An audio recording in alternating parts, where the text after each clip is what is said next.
أشهد أن لا إله إلا الله وحده لا شريك له وأشهد أن محمدا عبده ورسوله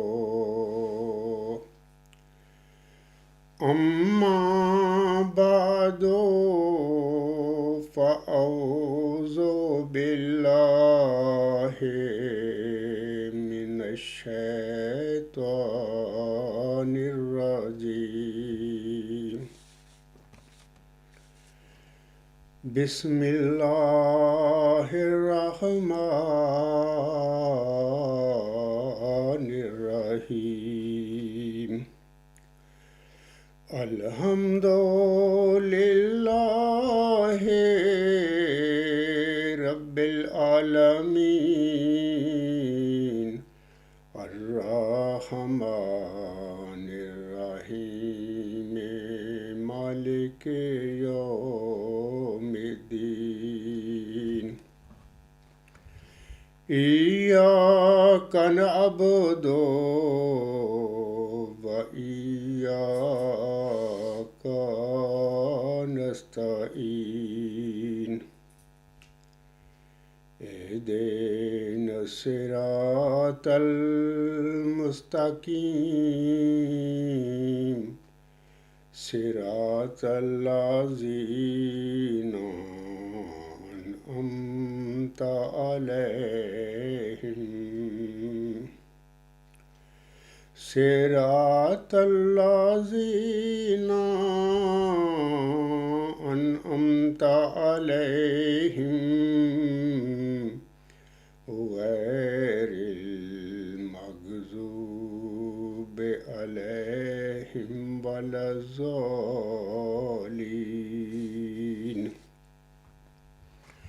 يؤتي الحكمة من يشاء ومن يؤت الحكمة فقد أوتي خيرا كثيرا وما يذكر إلا أولو الألباب۔ یہ سورت البقرہ کی آیت نمبر 270 ہے۔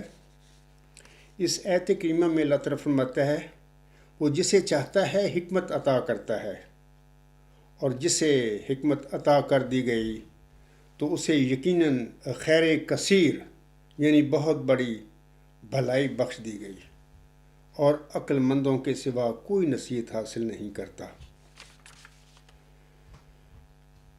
سامعین کرام، اللہ تعالیٰ معود نشان رحمت یا معود ذکی غلام یا معود مسلح کی نشانیوں کے حوالہ سے ملہم یعنی محمدی مریم حضرت مرزا غلام احمد علیہ السلام سے مخاطب ہو کر 20 فروری 1886 کی الہامی پیشگوئی میں فرماتا ہے، اللہ تعالیٰ فرماتا ہے وہ سخت ذہین و فہیم ہوگا اور دل کا حلیم، اور علوم ظاہری و باطنی سے پر کیا جائے گا، اور وہ 3 کو 4 کرنے والا ہوگا۔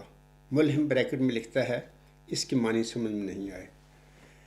آگے اللہ فرماتا ہے دوشنبہ ہے مبارک دوشنبہ فرزند دل بند گرامی ارجمند، مظہر الاول والآخر مظہر الحق والعلائے کآن اللہ نزلہ من السماء۔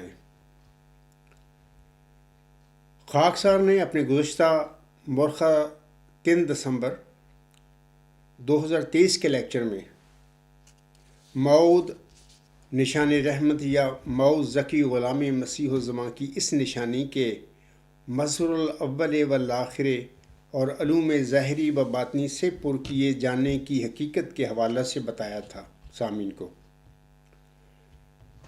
کہ اللہ تعالی نے یہ نشانی کس طرح اور کس شان سے خاکسار کے وجود میں پوری فرمائی ہے۔ یہ ایک مفصل لیکچر تھا اور خاکسار کی کتاب ورچوئس گارڈ اس کا قطعی ثبوت ہے. یہ خاکسار کی یہ کتاب ہے، اس کا قطعی ثبوت ہے اس کا. اللہ تعالیٰ نے 20 فروری 1886 کی الہامی پیشگوئی میں ماؤ ذکی غلام مسیح الزمان کے متعلق یہ جو فرمایا تھا کہ وہ مظہر الحق والعلاء کا آن اللہ نزل من السماء ہوگا. خاکسار آج کے لیکچر 146 میں سامعین کو بتائے گا کہ اللہ تعالیٰ نے اس نشانی یا اس علامت کو خاکسار کی ڈیوائن تھیری میں کس طرح پورا فرمایا ہے. لیکن اصل موضوع پر بات کرنے سے پہلے خاکسار منطق کے حوالے سے چند تمہیدی باتیں عرض کرنا چاہتا ہے، اور یہ تمہیدی باتیں بھی دراصل خاکسار کے موضوع سے ہی متعلقہ ہیں. سامعین کرام، منطق کے حوالے سے یاد رکھیں کہ اس کی تعریف اس طرح کی جاتی ہے کہ منطق میں صحیح اور غلط دلائل کا موازنہ کر کے ہم یہ معلوم کر سکتے ہیں کہ وہ کون سے اصول اور قوانین ہیں جن کے مطابق ہمیں استدلال کرنا چاہیے تاکہ ہمارے دلائل صحیح ہوں. انہی اصولوں کے مجموعے کا نام علم منطق ہے، یا میں کہہ سکتا ہوں کہ منطق وہ علم ہے جو صحیح فکر کے قوانین کا مطالعہ کرتا ہے. انگریزی میں ہم منطق کی اس طرح تعریف کریں گے کہ logic is a science that studies the laws of valid thought. اور یہ بھی یاد رکھیں کہ منطق میں ریزننگ جو ہوتی ہے 2 طرح کی ہوتی ہے.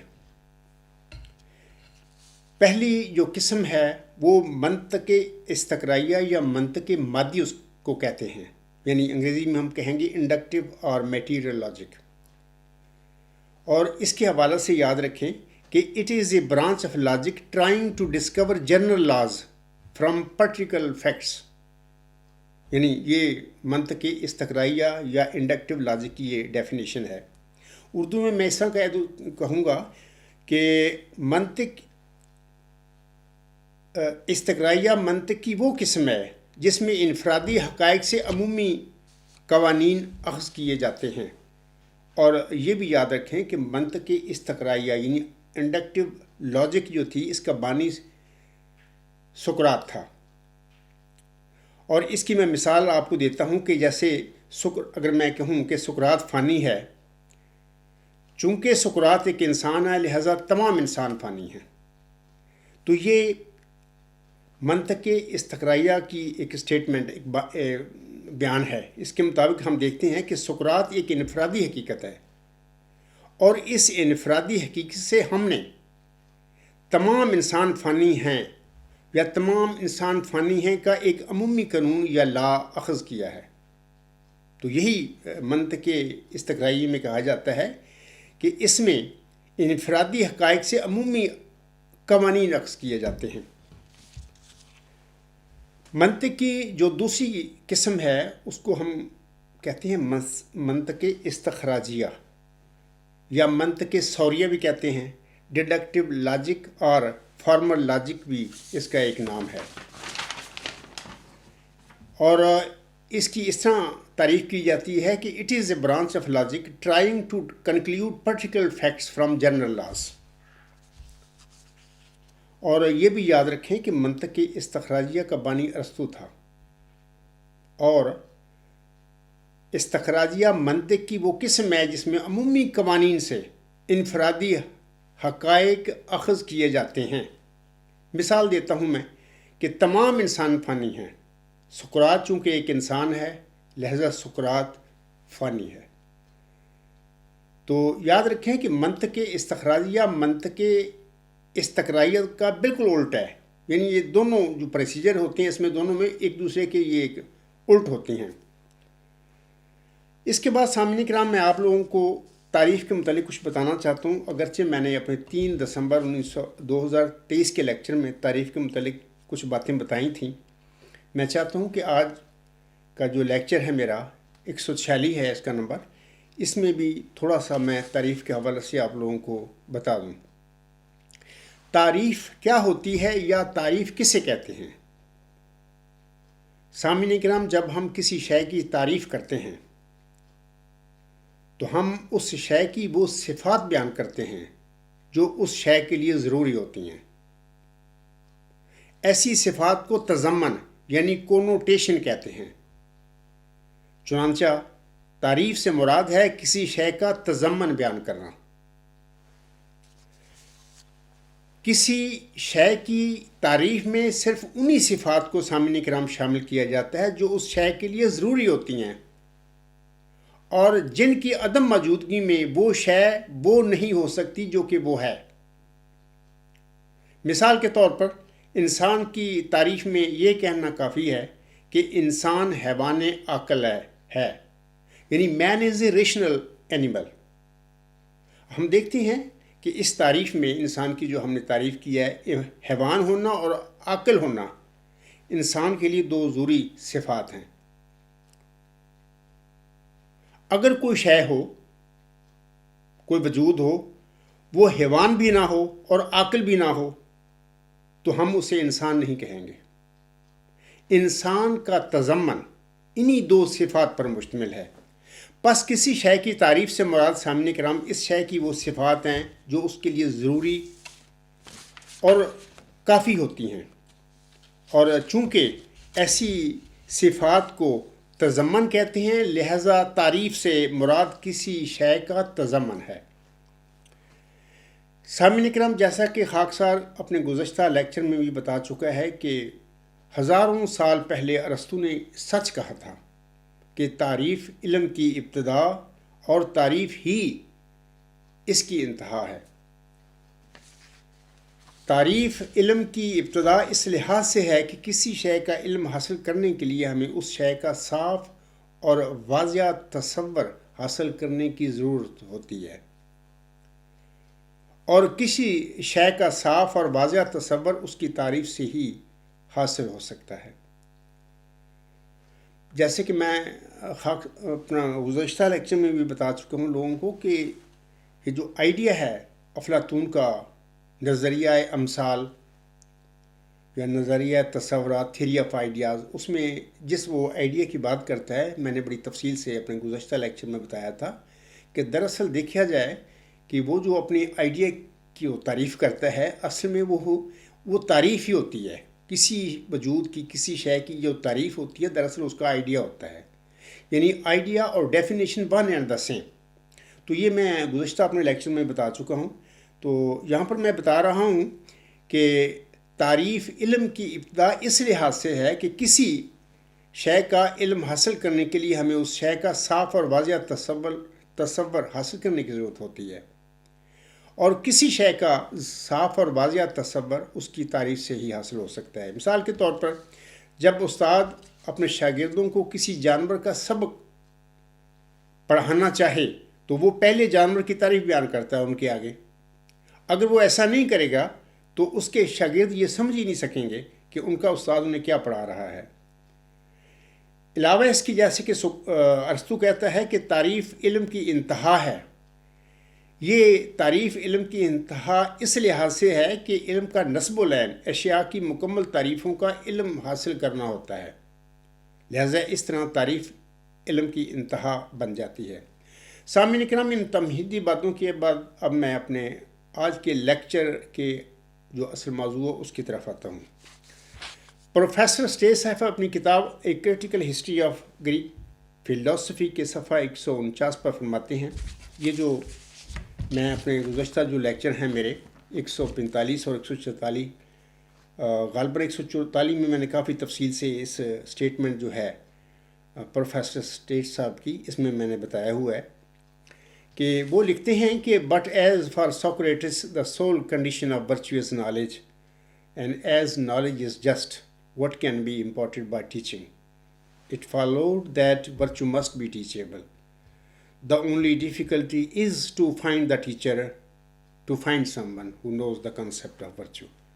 What the concept of virtue is, that is thought Socrates, the precious piece of knowledge, which no philosopher has ever discovered and which if it were only discovered, could at once be imparted by teaching, whereupon men would at once become virtuous.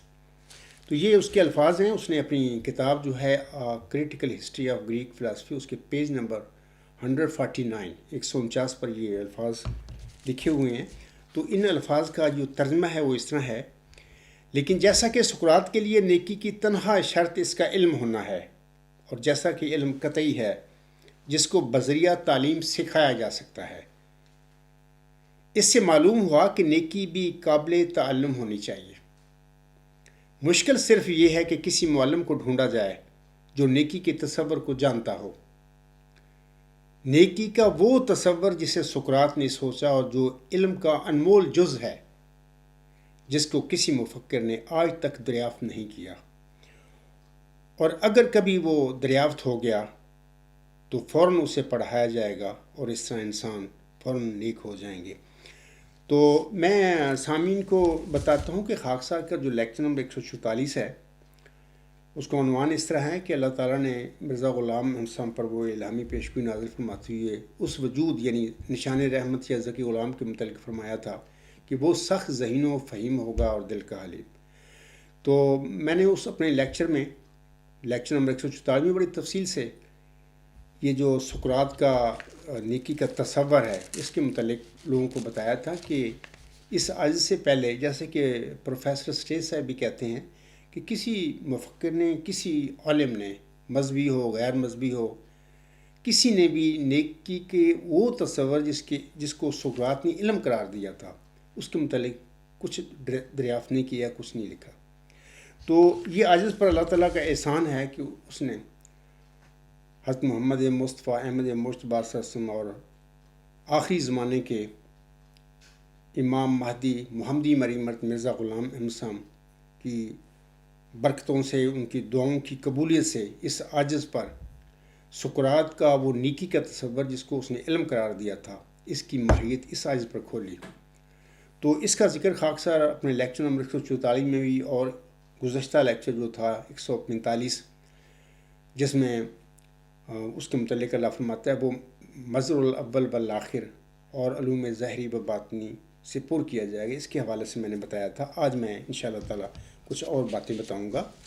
تو یہ تو professor شیر صاحب کا بڑا اہم بیان ہے جو ان کی کتاب میں موجود ہے. اس کے بعد سامعین کرام میں آپ لوگوں کو بتاتا ہوں کہ سقراط کہ نیکی علم ہے کہ تصور کے حوالے سے نیکی کا وہ تصور سامعین کرام جسے سقراط نے علم قرار دیا تھا، اس کی ماہیت جاننے کے لیے یا اس کا علم لینے کے لیے جب خاکسار نے 22 دسمبر 1983 میں کسی مبارک جمعہ کے دن اللہ تعالیٰ کے حضور سجدہ ریز ہو کر 8 یا 10 منٹ چند الہامی دعائیں مانگی تھیں، یعنی وہ اس طرح تھیں کہ رب زدنی علما، رب علمنی ما ہوا خیر عندک، رب ارنی انوارک الکلیات، رب ارنی حقائق الاشیاء، اے ازلی عبدی خدا مجھے زندگی کا شربت پلا. یہ میں 8 اور 10 منٹ یہ دعائیں پڑھتا رہا تھا سجدہ میں. تو پھر سجدہ کے عالم میں ہی اللہ تعالیٰ نے اس حوالے سے بہت سارا علم خاکسار کو بخش دیا، یعنی نیکی کی ماہیت کے حوالے سے اللہ تعالیٰ نے مجھے سجدہ میں ہی بہت سارا علم مجھے دے دیا. اب یہ ایک تجربہ ہے. لوگ سمجھیں گے کہ جمبا صاحب یہ کیا کہتا ہے، یہ کیسے ہو سکتا ہے؟ یقین کریں میں الفاً کہتا ہوں کہ یہ بالکل سچ ایسے ہی ہوا میرے ساتھ. تو ان دعاؤں کے پڑھنے کی وجہ سے سجدہ میں اللہ نے کافی علم میری طرف بھیج دیا اور میرے دل ایک قسم کا لبلب بھر گیا. اگلے دن اس حوالہ سے اللہ تعالیٰ نے خاکسار کے دل پر ورچوئس گاڈ کا اعلیٰ انتہائی ہمگیر الہامی نظریہ نازل فرما دیا تھا. یہ بڑی تفصیل میری کتاب غلام مسیح الزماں کے جو شروع میں دیباچہ ہے اس میں یا مقدمہ ہے اس میں سامعین پڑھ سکتے ہیں اور ان کو مل جائے گی. سامعین کرام، سقراط نے نیکی علم ہے کہا تھا، خاکسار پر نیکی خدا ہے کا الہام ہو گیا. اس سے یہ قطعی طور پر پتہ ملتا ہے یا ثابت ہو جاتا ہے کہ علم خدا ہے یا خدا علم ہے. علم اور خدا یہ دونوں الفاظ ایک ہی وجود کے دو نام ہیں بس۔ یہ بھی یاد رکھیں کہ علم کی دو اقسام ہیں، یا علم کی اصطلاح دو مفہوموں میں استعمال ہو سکتی ہے یا ہوتی ہے۔ ایک علم تو فعلی یا ذاتی یا موضوعی علم یعنی سبجیکٹو نالج ہوتا ہے، اور دوسرا علم غائی علم ہے یعنی آبجیکٹو نالج۔ یہ بھی یاد رکھیں کہ فعلی علم بدلتا رہتا ہے۔ مثال کے طور پر آپ کا میرا علم جو ہے نا، مثلا فلسفہ کے متعلق علم ہے یا کوئی بھی علم کی برانچ ہے، اس میں فعلی علم جو ہوتا ہے نا کسی انسان کا، اسٹوڈنٹ کا، وہ بدلتا رہتا ہے۔ یاد رکھیں کہ لیکن غائی علم میں کوئی تبدیلی نہیں ہوتی، وہ ہمیشہ یکساں رہتا ہے۔ میں یہاں پر مثال دیتا ہوں کہ شروع میں مجھے نیکی علم ہے اس کا کوئی پتہ نہیں تھا۔ نیکی کی ماہیت کیا ہے یہ سارا اللہ تعالیٰ نے پھر الہاماً مجھ پر نازل فرمایا، بتائیں باتیں۔ اور ظاہر ہے کہ سجدہ سے پہلے تو میں بالکل ہی علم نہیں تھا میرے پاس، لیکن سجدہ کے بعد جب اللہ نے مجھے علم دیا تو وہ میرا جو ذاتی علم ہے وہ بدل گیا۔ لیکن نیکی کی ماہیت کے متعلق اللہ تعالیٰ نے جو علم مجھے بخشا، وہ علم جب مجھے اللہ نے بخشا تھا اس وقت بھی وہ وہی تھا، یعنی غائی جو وجود ہے وہ وہی تھا، آج بھی وہی ہے، ہمیشہ کے لیے وہ وہی رہے گا، اس میں کوئی تبدیلی نہیں آئے گی، وہ ون اینڈ دا سیم رہے گا۔ لیکن اسٹوڈنٹ جو ہیں ان کے ذاتی یا سبجیکٹو نالج جو ہوتے ہیں وہ بدلتے رہتے ہیں۔ یہ اس کی تفصیل آپ لوگوں کو خاکسار کی جو کتاب ہے ورچوئس گاڈ، اس کے صفحہ نمبر 158 یعنی 158 پر مل سکتی ہے۔ وہ جو زیادہ شوق رکھتے ہیں، دلچسپی رکھتے ہیں، وہ وہاں سے وہ پڑھ لیں۔ یہی وہ کتاب بہرحال انگریزی میں ہے، حالات ایسے پیدا ہو گئے کہ اللہ نے مجھ سے انگریزی میں ہی وہ لکھوایا سب کچھ، تو بہرحال وہ انشاءاللہ تعالیٰ یہ جو انگریزی جاننے والے جو میرے احمدی بہن بھائی اور بزرگ ہیں یا غیر احمدی یا کوئی لوگ جو بھی ہیں، وہ ان کو انشاءاللہ اس سے فائدہ ہوگا، وہ پڑھیں گے اور سمجھیں گے بھی۔ سامعین کرام، نیکی خدا ہے ایک الہی نظریہ، ایک اعلیٰ انتہائی ہمگیر نظریہ، ایک النظریات یا ایک خاتم النظریات ہے، یعنی ڈیوائن تھیری اور سپریم الٹیمیٹ یونیورسل تھیری اور دا مدر آف تھیریز اور دا سیل آف تھیریز۔ یہ چاروں نام جو ہیں اسی ڈیوائن تھیری یعنی ورچوئس گاڈ کے ہیں۔ یہ اللہ نے مجھے علم دیا، اس کی اللہ تعالیٰ کے دیے ہوئے علم کی روشنی میں یہ باتیں آپ سب کو لوگوں کو میں بتا رہا ہوں۔ خاکسار کی جو ڈیوائن تھیری ہے اس کے 4 باب ہیں۔ The essence of virtue, virtuous knowledge دوسرا باب ہے، اور تیسرا باب جو ہے sources of the knowledge, concept of sciences and divine covenant, یہ تیسرا باب ہے اس کا، اور چوتھا اور آخری باب جو ہے وہ ورچوئس گاڈ ہے۔ اور اس میں خاکسار نے یہ جو نیکی کی جو ماہیت ہے جس کا پہلے دا ایسنس آف ورچو میں خاکسار نے ذکر کیا ہے، اس کو خاکسار نے ورچوئس گاڈ جو آخری چیپٹر ہے اس میں قرآن کریم کی روشنی میں یا اللہ تعالیٰ کی جو وہی آنسر پر نازل ہوئی تھی اس کی روشنی میں نے ثابت کیا ہے کہ وہ جو سقراط نے نیکی کا تصور پیش کیا دنیا کے آگے اور اس کو علم قرار دیا، اور جس کا اللہ نے اس عاجز کو علم دیا، وہ بالکل ٹھیک ہے، قرآن کریم یعنی قرآن کی وحی اس کی تصدیق کرتی ہے۔ تو یہ ورچوئس گاڈ میں یہ میں نے اللہ تعالیٰ کی جو آیات ہیں ان کے ساتھ ثابت کیا۔ یہ بھی یاد رکھیں کہ نیکی کی ماہیت جو ہے اس کا صفحہ 28 سے 66 تک ذکر ملتا ہے خاکسار کی یہ ڈیوائن تھیری جو کتاب ہے اس میں۔ علاوہ اس کے سامعین کرام میں اور چند باتیں بتانا چاہتا ہوں کہ جناب مرزا بشیر الدین محمود احمد نے بھی اپنی زندگی میں یہ جو نیکی کیا ہے اس کے حوالے سے انہوں نے بھی کچھ نہ کچھ اپنی ایک تقریر ہے جو انہوں نے 1921 میں جلسہ سالانہ قادیان پر کی تھی، اس میں انہوں نے ذکر کیا تھا۔ اور یہ اگر میرے احمدی بہن بھائی اور بزرگ جو دلچسپی رکھتے ہیں، اگر وہ ان کی یہ پڑھنا چاہیں نیکی کیا ہے کے حوالے سے انہوں نے کیا لکھا تھا، تو ان کی یہ کتاب اپنا تقریر ہے، یہ انوار العلوم جلد 6 صفحہ 267 پر یہ ہستی باری تعالیٰ کا جو تقریر ہے ان کی انہوں نے 1921 کے جلسہ سلما قادیان میں کی تھی، وہ وہاں پر وہ آپ پڑھ سکتے ہیں وہاں سے نا۔ نیکی کیا ہے، اس سوال پر وہ روشنی ڈالتے ہیں۔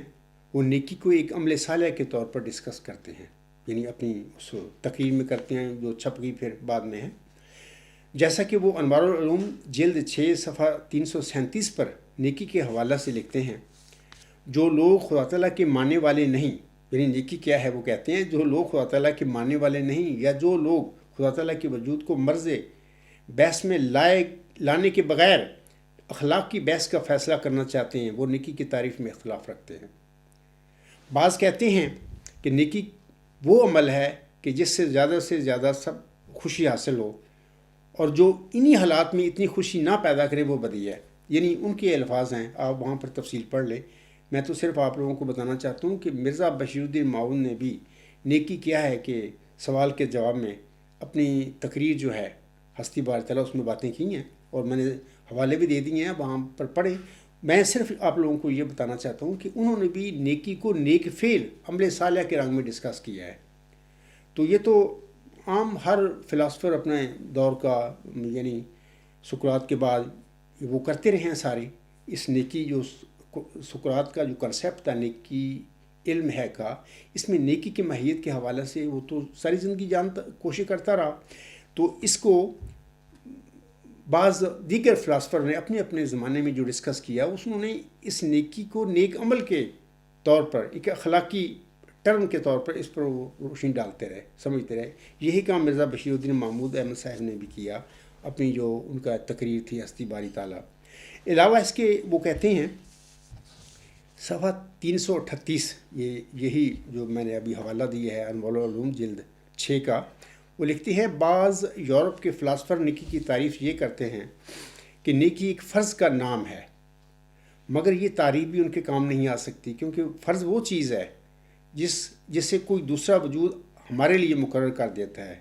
اگر نیکی کو فرض قرار دیا گیا تو فرض مقرر کرنے والے وجود کو بھی ماننا پڑے گا۔ تو یہ آگے تفصیل وہاں سے پڑھ لیں، 338 صفحہ جو ہے انوار العلوم جلد 6 کا، وہاں پر وہ تفصیل انہوں نے لکھی ہے۔ تو میں چاہتا تھا کہ آپ لوگوں کو بتا دوں کہ کچھ نہ کچھ مرزا بشیر الدین معاون نے بھی نیکی کیا ہے کہ سوال پر تقریر کی تھی، یا اپنے جو کتاب ہے ان کی ہستی باری تعالیٰ، اس میں انہوں نے کوئی نہ کوئی بیان کیا ہے۔ علاوہ اس کے میں آپ لوگوں کو یہ بھی بتانا چاہتا ہوں کہ یہ جو ہے نا اپنا، میں جو اب نیکی کی ماہیت کے حوالے سے اب کچھ بتاؤں گا، تو میں پہلے بتانا چاہتا ہوں کہ جیسے کہ میں نے اپنے لیکچر گزشتہ میں بتایا تھا کہ مذہب، سائنس یا فلسفہ کے فیلڈ میں جب بھی کوئی نیا خیال یا نظریہ جنم لیتا ہے تو وہ اچانک کسی کے دماغ سے نہیں پھوٹ پڑتا، بلکہ اس مذہبی، سائنسی یا فلسفیانہ فیلڈ میں دھیرے دھیرے اتنی مذہبی یا سائنسی یا فلسفیانہ ترقی ہو چکی ہوتی ہے کہ اس سے آگے نئے مذہبی، سائنسی یا فلسفیانہ نظریہ نے پیدا ہونا یا جنم لینا ہی ہوتا ہے۔ اور پھر کائنات کا بنانے والا، ہمارا مالک، مذہب، سائنس یا فلسفہ کے فیلڈ میں آپ نے جس بندے کو کوئی عزت دینا چاہتا ہے تو پھر اس بندے کے دل و دماغ میں اس فیلڈ کی مناسبت سے کوئی نیا مذہبی یا سائنسی یا فلسفیانہ نظریہ یا خیال جنم لے لیتا ہے۔ اللہ تعالیٰ ڈالتا ہے دل اور دماغ میں، تبھی وہ نظریہ جو ہوتا ہے، خواہ وہ مذہبی ہو، خواہ فلسفیانہ ہو یا سائنٹیفک ہو، وہ تبھی وہ جنم لیتا ہے۔ ایسا ہونا اس بندے کے لیے اللہ تعالیٰ کی طرف سے یہ محض عطا یا بخشش ہوتی ہے۔ ایک تو یہ بات میں نے گزشتہ لیکچر میں بتائی تھی، اب بھی میں یہی کہتا ہوں اور میں اس پر محکم یقین رکھتا ہوں، ایسے ہی ہوتا ہے۔ دوسری بات میں یہ بتانا چاہتا ہوں سامعین کو کہ اپنے یہ جو نیکی کی ماہیت کے والے جو میں بتاؤں گا باتیں، اس حوالے سے میں نے گزشتہ لیکچر میں بتایا تھا کہ یہ جو ارسطو نے 4 علتوں کا اپنی میٹا فزکس میں ذکر کیا ہے نا، تو آپ یاد رکھیں کہ یہ اچانک ارسطو کے دماغ میں سے نہیں یہ پھوٹ پڑی تھی 4 علتیں، بلکہ یاد رکھیں پہلے تو میں ان کا ارسطو کے حوالے سے بتا دیتا ہوں کہ وہ لکھتے ہیں کہ کسی شے کی علتیں اس کے عوامل یعنی فیکٹر ہوتے ہیں جو باہمی ربط سے اس شے کو اس کی مخصوص حیثیت دیتے ہیں۔ کسی شے کی تخلیق اور اس کے وجود کے لیے 4 اسباب یا 4 علتوں کا ہونا ضروری ہے۔ یعنی یہ ارسطوٹل 2500 سال پہلے یہ باتیں کرتا اپنی میٹر فزکس میں۔ ان میں سے اگر ایک علت بھی، وہ کہتا ہے ان میں سے اگر ایک علت بھی کم ہو تو وہ شے اپنا وجود برقرار نہیں رکھ سکتی۔ اس نے اپنی کتاب جو ہے، اس کی مشہور کتاب ما بعد طبیعت کے شروع میں ان 4 علتوں کا ذکر کیا ہوا ہے، اور یہ 4 علتیں اس طرح ہیں کہ وہ لکھتے ہیں کہ پہلی علت جو ہے دا میٹیریل کاز ہے، دوسری جو ہے دا ایفیشینٹ کاز ہے، اور تیسری دا فارمل کاز، اور چوتھی دا فائنل کاز۔ ان 4 علتوں کا ہونا کسی شے کے وجود میں آنے کے لیے ضروری ہے۔ تو یہ میں بتا دیتا ہوں آپ لوگوں کو کہ ارسطو نے پہلے، وہ اس کا استاد بھی نامی تھا افلاطون، تو اس نے پہلے گریک فلسفہ پورا دیکھا، اور اس نے دیکھا کہ یہ 4 علتیں جن کا اس نے بڑے منظم رنگ میں اپنی میٹر فزکس میں ذکر کیا ہے۔ پہلے جو فلاسفر تھے گریک، انہوں نے بھی اپنے اپنے فلسفوں میں کسی نہ کسی رنگ میں ان علتوں کا، 4 علتوں کا کسی نہ کسی رنگ میں ذکر کیا ہوا تھا۔ کسی نے واضح رنگ میں ذکر کیا تھا کسی ایک علت کا، کسی نے دوسری کسی علت کا ذکر کیا تھا، اور کسی اور نے تیسری علت کا ذکر کیا ہوگا، اور اس طرح اس نے دیکھا کہ یہ 4 علتیں جس کا اس نے اپنی میٹر فزکس میں ذکر کیا ہے، 4 علتیں کسی نہ کسی رنگ میں اس سے پہلے، یعنی ارسطو سے پہلے جو مفکرین تھے گریک جو تھے، انہوں نے اپنے اپنے زمانوں میں کسی نہ کسی رنگ میں ان پر تھوڑا تھوڑا ذکر کیا ہوا تھا، یا ارسطو کو وہ ملی، لیکن ارسطو نے پھر اپنی میٹر فزکس میں ان کو بڑے منظم رنگ میں لکھا اور بتایا کہ کسی شے کی وجود میں آنے کے لیے یہ 4 فیکٹر، یہ 4 علتیں بہت ضروری ہیں، اور اگر ان میں سے کوئی ایک علت بھی کم ہو جائے یا نہ ہو تو پھر کوئی شے وجود میں نہیں آ سکتی۔ تو یہ تو ایک ضمنی باتیں تھیں۔ اب میں چاہتا ہوں کہ میں اپنا نیکی کی ماہیت کے حوالے سے آپ لوگوں کو کچھ بتاؤں۔ تفصیل تو میری کتاب میں لوگ پڑھیں گے، تو میں سامعین کو بتانا چاہتا ہوں کہ تعریف کے حوالے سے ابھی یہ جو میں نے باتیں کی ہیں، تعریف، معرفت اور عرفان کے جو الفاظ ہیں، یہ تینوں الفاظ ایک ہی مادہ سے نکلتے ہیں۔ اللہ تعالیٰ نے نیکی کی تعریف کے سلسلے میں مجھے الہاماً بتایا کہ یہ سچ ہے،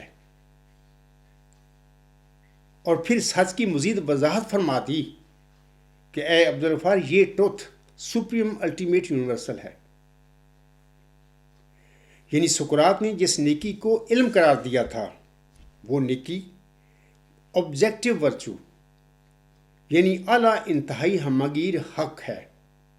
یہ اللہ کا انکشافات تھے جو اس آیت پر ہوئے۔ نیکی کی یہ تعریف سامعین کرام، جیسے کہ ابھی میں نے ارسطو کے حوالے سے بھی بتایا ہے کہ اچانک 4 علتیں جس کا اس نے اپنا میٹر فزکس میں ذکر کیا ہے، وہ اچانک اس کے دماغ سے نہیں پھوٹی تھی۔ اس نے پہلے اسٹڈی کی، تحقیق کی پورے گریک فلسفہ میں، تو اس کو وہ 4 علتیں وہاں پر کسی نہ کسی رنگ میں ملی، تو اس نے منظم طریقے سے اپنی میٹر فزکس میں ان کا ذکر کر دیا۔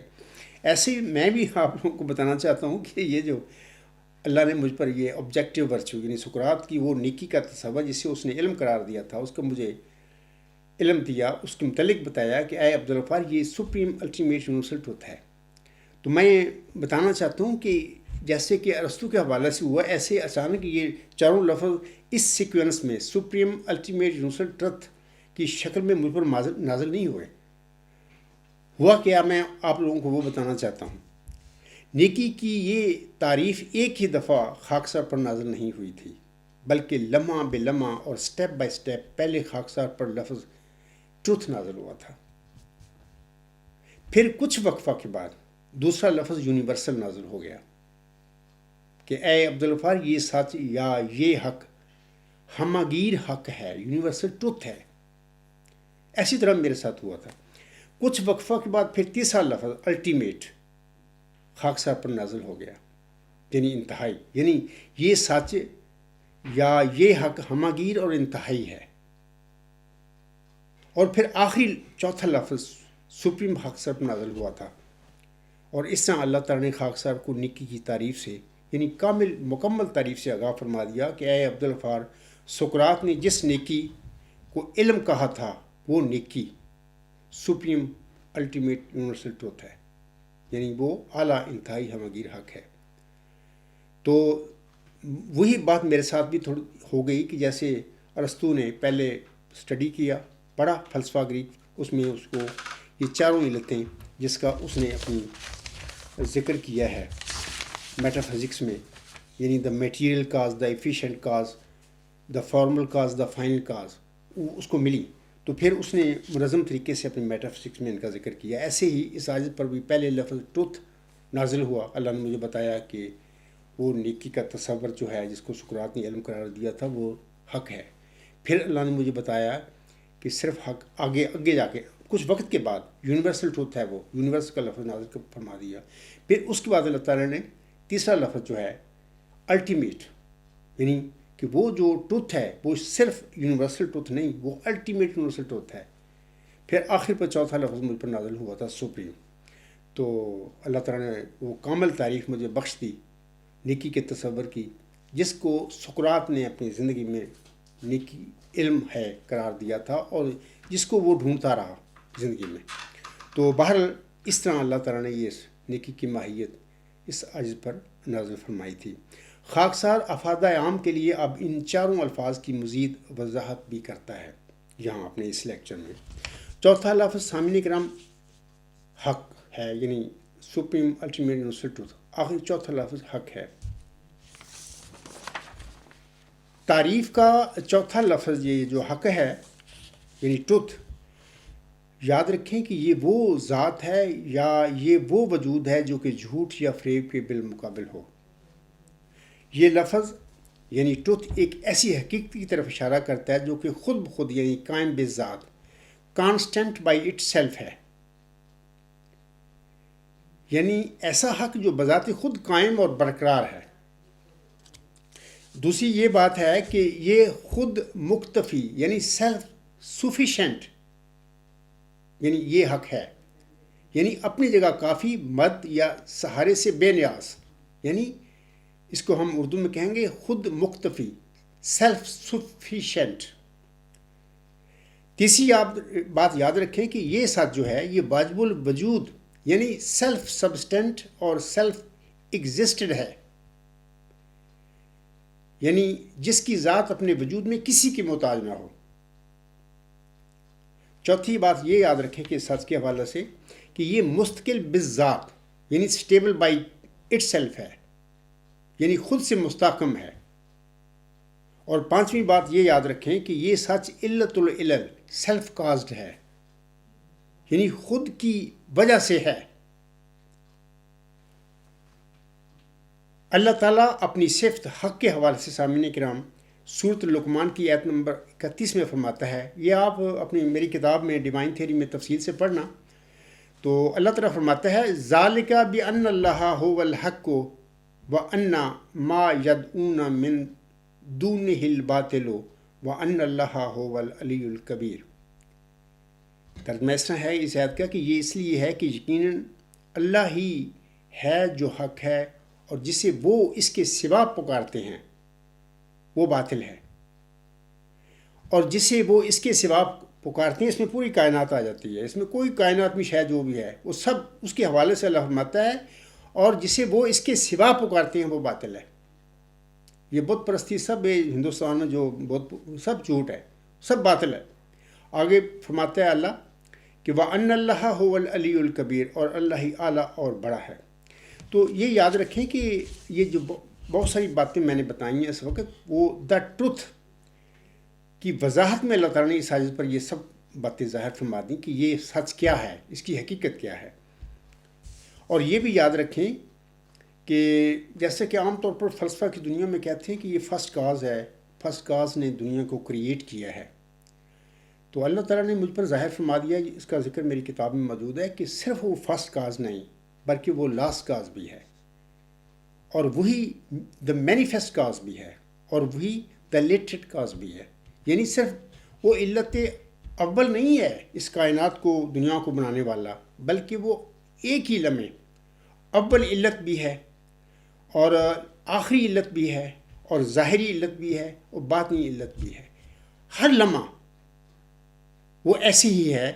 اور اسی کے حوالہ سے میں سمجھتا ہوں کہ میں نے اپنے گزشتہ لیکچر میں بتایا تھا کہ یہ چاروں جو علتیں ہیں، جیسے کہ سورۃ الحدید کی آیت نمبر 4 میں غالباً آیت نمبر 4 ہی ہے، اس میں اللہ تعالیٰ فرماتا ہے هو الاول والآخر والظاہر والباطن وهو بكل شيء علیم. تو یہ میں سمجھتا ہوں کہ یہ جو چارے صفات اللہ تعالیٰ نے اپنی اس آیت کریمہ یعنی سورۃ الحدید آیت نمبر 4 میں بیان فرمائی ہیں، وہ ان چاروں جو علتیں ہیں جس کا ذکر ارسطو نے اپنی میٹر فزکس میں تھیوری آف کازیشن میں ذکر کیا ہے. اس میں ان چاروں اللہ تعالیٰ کے صفاتی ناموں کی طرف دراصل اشارہ ہوتا ہے. اس کی میں نے تفصیل گزشتہ لیکچر میں بتا دی تھی کہ وہ ذات جو ہے، وہ جو ٹروتھ ہے، وہ ہمارے سامنے ہے. وہ ہر لمحہ وہ اول کاز بھی ہے، وہ آخری کاز بھی ہے، اور وہ ظاہری کاز بھی ہے، وہ باطنی کاز بھی ہے. اور یہ بھی یاد رکھیں کہ جیسے ہمارے پیارے نبی حضرت محمد مصطفیٰ احمد مجتبیٰ صلی اللہ علیہ وسلم نے ہمیں بتایا ہوا ہے کہ اللہ تعالیٰ کی جو ذات ہے ہمارے سامنے، اس کے اور ہمارے یعنی بندے اور خدا کے درمیان 70,000 واسطے ہیں، حجاب ہیں. 70,000 یعنی آنسم نے اندازے کے مطابق بات کی ہے، کیوں آپ نے آنسم نہیں گنا تو نہیں ہے 70,000. مقصد یہ ہے کہ بے انتہا ہم سے وہ دور ہے. اور اسی طرح آگے چل کر میں بتاؤں گا کہ وہ بے انتہا ہم سے نزدیک بھی ہے. تو آگے چل کر میں ان باتوں کو کچھ نہ کچھ زیادہ وضاحت سے بتاؤں گا. تو یہ تھی وہ چوتھا لفظ جو دا ٹروتھ اس عاجز پر نازل ہوا تھا. پہلے سب سے پہلے بتایا تھا اللہ نے کہ یہ جو نیکی جس کو سرکات نے علم کہا ہے، اس کا وہ نیکی حق ہے. یعنی پھر اس کی وضاحت اللہ نے فرما دی کہ یہ حق ہے کیا، اس کی حقیقت کیا ہے. یہ ساری باتیں اب میں نے آپ لوگوں کو بتائی ہیں. اس کے بعد کچھ وقت کے بعد پھر اللہ تعالیٰ نے چوتھے لفظ کے حق کے بعد تیسرا لفظ ہماگیر یعنی یونیورسل اساج پر نازل فرمایا. اکثر لوگ کہتے ہیں الہام. میں ان لوگوں کو بھی بتاتا ہوں، میں اپنے مخالفین کو ان کو الہاموں کا بڑا شوق ہے. وہ کہتے رہتے ہیں کہ جنبا صاحب بتاؤ الہام کہاں ہوا ہے. کہ دیکھیں کچھ عقل سے کام لیں کہ جو الہام محمد صلی اللہ علیہ وسلم پر نازل ہوا تھا اس کی کیا شان ہے، قرآن کریم کی وحی کی کیا شان ہے. جو ان کے غلام، عظیم غلام حضرت مرزا غلام صاحب پر جو الہام نازل ہوئے، آپ ان کو بھی پڑھیں تذکرہ میں. قرآنی الہام، قرآنی وحی اور مرزا صلی اللہ علیہ وسلم پر جو الہام نازل ہوئے، اس کی زمین و آسمان کا فرق ہے ان میں. اسی طرح اس عاجز پر جو کچھ نازل ہوا اس کی حقیقت ایسی ہی ہے جیسے کہ مرزا صاحب پر جو وحی نازل ہوئی، میں اور مرزا صاحب کا ایک ادنا سا غلام ہوں، آسم کا ادنا سا غلام ہوں. میری وحی یا میرے الہامات جو اس عاجز پر نازل ہوئے، ان کی حالت وہ مرزا صلی اللہ علیہ وسلم کی وحی کی طرح یا آسم کی وحی جو قرآن میں نازل ہوئی اس کی طرح نہیں ہو سکتی. میں تو ان کا ادنا سا غلام ہوں. میں تو ان کے وجودوں میں فنا ہو کر یہ چیزیں پائیں. تو اکثر وہ جو کہتے ہیں مخالفین میرے جنبا صاحب الہام بتائیں، یہ میں بتا رہا ہوں کہ چوتھے لفظ حق کے بعد تیسرا لفظ ہماگیر یعنی یونیورسل اساج پر نازل ہوا. یہ الہامی الفاظ ہیں جو مجھ پر نازل ہوئے تھے. تو آپ لوگ یقین کر لیں کہ یہ جو سارا ڈیوائن تھیوری لکھی گئی ہے اللہ تعالیٰ کی وحی اور الہام کی روشنی میں نے لکھا ہے. الفاظ میرے ہوں گے، بعض الہام ڈائریکٹ اللہ نے نازل فرما دی، جیسے کہ فیصل صاحب برچو، یہ اللہ نے مجھے یہ اصلاح دی، اور یہ لفظ جو ہیں سارے اللہ نے مجھ پر نازل فرمائے.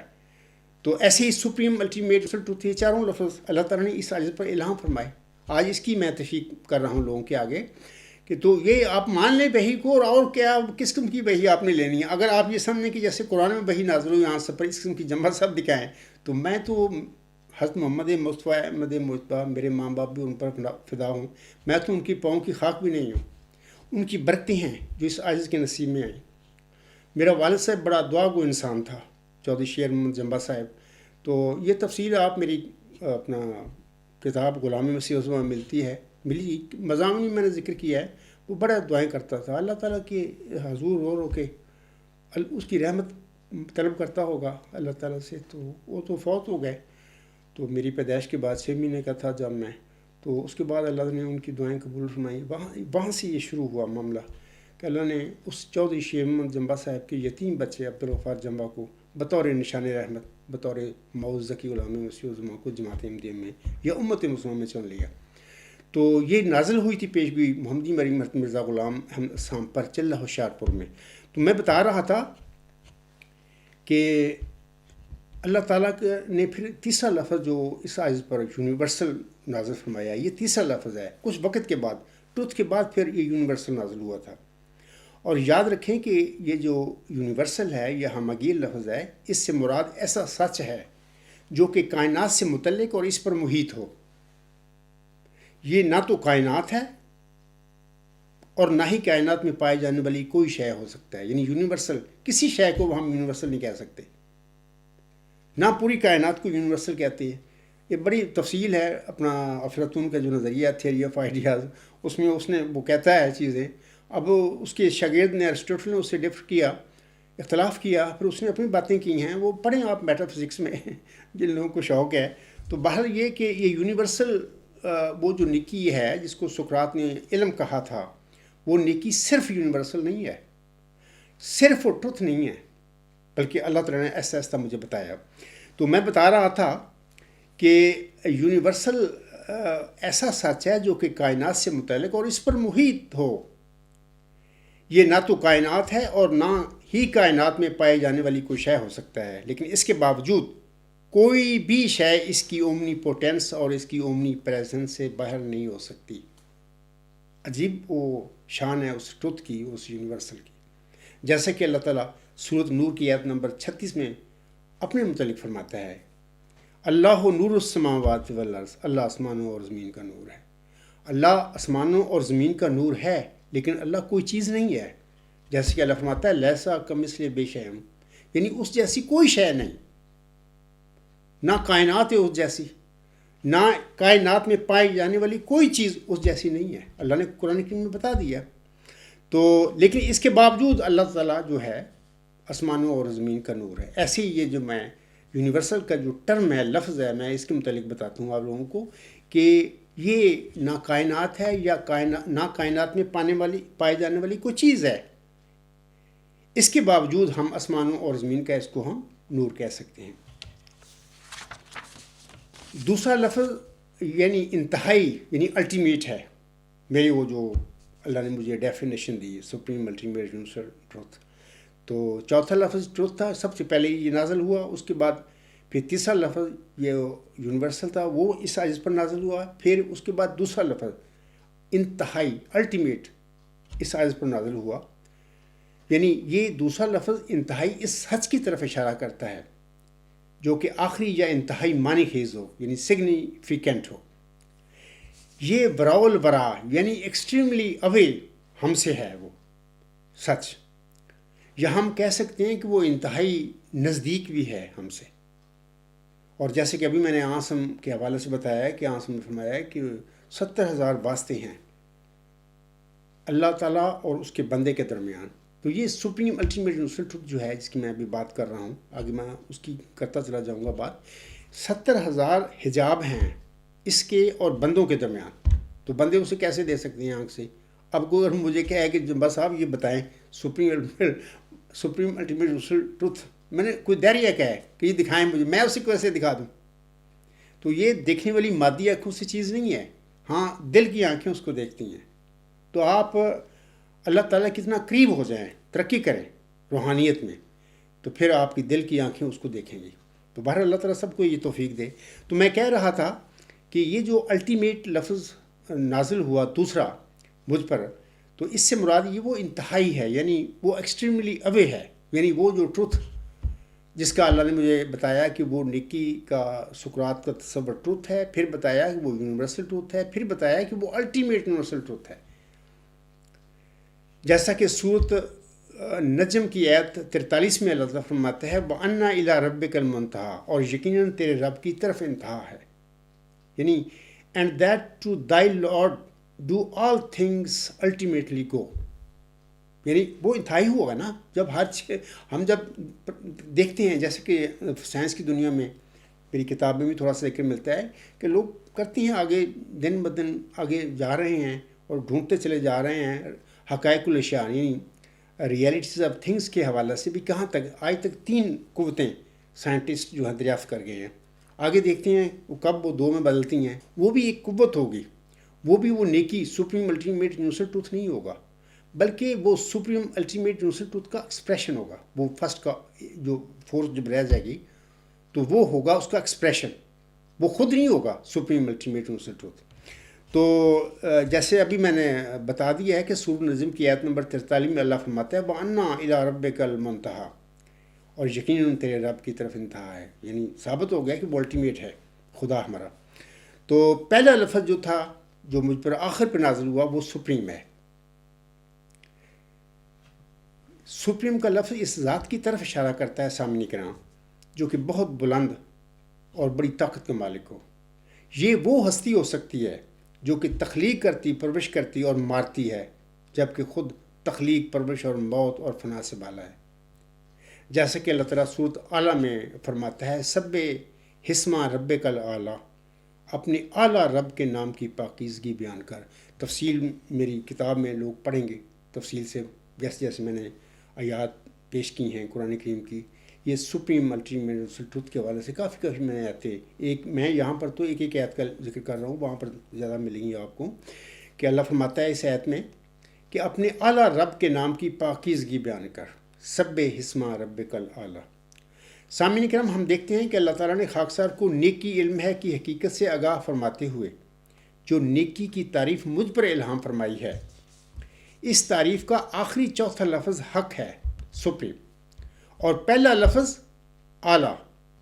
یعنی اس تعریف کا آخری یعنی چوتھا لفظ جو ٹروتھ ہے یعنی حق، اور پہلا لفظ اعلیٰ ہے یعنی سپریم. درمیان میں دو دوسری الہی صفات یعنی انتہائی اور ہماگیر آ جاتی ہیں، یعنی الٹیمیٹ اور یونیورسل. اللہ تعالیٰ نے اس عارض کو نیکی کی کامل تعریف سے آگاہ فرماتے ہوئے خاکسار پر اپنی یہ چاروں صفات یعنی اعلیٰ، انتہائی، ہماگیر، حق نازل فرمائی ہیں، یعنی سپریم الٹیمیٹ یونیورسل ٹروتھ. ہم دیکھتے ہیں کہ نیکی کی اس تعریف میں شروع اور آخر پر اعلیٰ اور حق کے الہامی الفاظ آئے ہیں، اور اس طرح خاکسار مظہر الحق والعلائے کے الہامی الفاظ کا مصداق ہونا ثابت ہو جاتا ہے. کہ یعنی یہ اللہ کی عطا ہے مجھ پر کہ اس نے مجھے وہ جو تعریف ہے اپنی ذات کی اعلیٰ، انتہائی، ہماگیر، حق، سپریم الٹیمیٹ یونیورسل ٹروتھ، اس عزت پر الہام فرما دی، بتا دیا. ورچوئس گاڈ کا یہ ڈیوائن تھیری اس عزت پر نازل فرما دی. اور اس میں یہ جو سپریم الٹیمیٹ یونیورسل ٹروتھ ہے ہم دیکھتے ہیں کہ چوتھا لفظ ٹروتھ ہے اور پہلا لفظ سپریم ہے. یہ کیا ہے؟ یہ مثلا چوتھا لفظ حق ہے اور پہلا لفظ جو ہے وہ اعلیٰ ہے. تو اس طرح یعنی وہ اللہ تعالیٰ نے اس الہامی پیشگوئی میں اس ذکی غلام یا نشان رحمت کے حوالے سے بتایا ہوا ہے کہ وہ مظہر الحق والاعلیٰ یعنی وہ ہوگا، یعنی حق اور اعلیٰ کا مظہر ہوگا. یعنی حق اور اعلیٰ کی صفات جو اللہ تعالیٰ کی ہیں بطور خاص اللہ ان صفات کا اس پر جلوہ فرمائے گا، بتائے گا ان کی حقیقت.